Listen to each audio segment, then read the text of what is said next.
is ICE storming entire apartment complexes like that one episode of South Park? And why is Trump sending the National Guard into Chicago? Also, what's the National Guard? So in case you've been out of the loop, ICE set up an operation in Chicago last month where they've arrested nearly 1,000 undocumented immigrants, culminating in a raid at an apartment building. They broke windows, tore up people's apartments, and detained nearly every person in the building, men, women, children.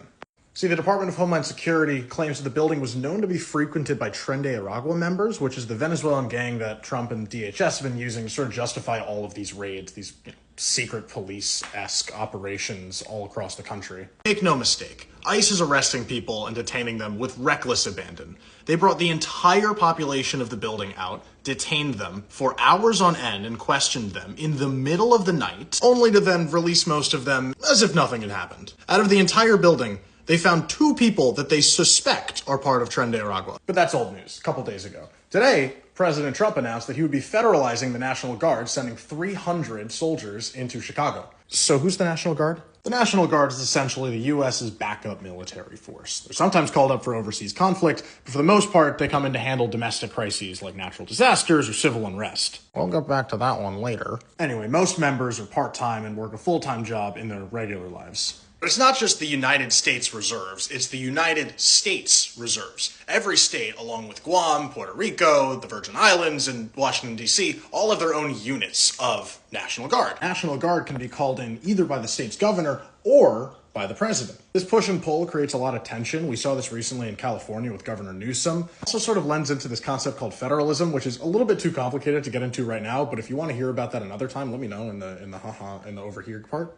Anyway, according to J.B. Pritzker, the billionaire governor of Illinois, likely presidential candidate and certified big, beautiful boy, Trump gave him an ultimatum. Send in the National Guard, or I will. Now, Pritzker claims that state and local authorities have been complying with federal agents and have even been protecting their facility in Broadview. But as the community started pushing back by protesting at ICE facilities and apparently even boxing in some agents, that's according to DHS, DHS took this as an opportunity to further crack down on dissent. This should be scary for a number of reasons. For one, the Fourth Amendment, which protects against unreasonable searches and seizures without a warrant. But here's the thing, ICE doesn't need a warrant to conduct a raid, they just need a sign-off by an ICE official. There's really no one stopping them from barging into your house and demanding to see your paperwork. Just go to the official ICE.gov FAQ page and you'll see some ridiculously dystopian questions with laughably simple answers. Like, why do ICE officials wear masks? Oh, well, we have to prevent doxing, and we pinky swear they will identify themselves when required. Does everyone get due process? Of course everyone receives due process.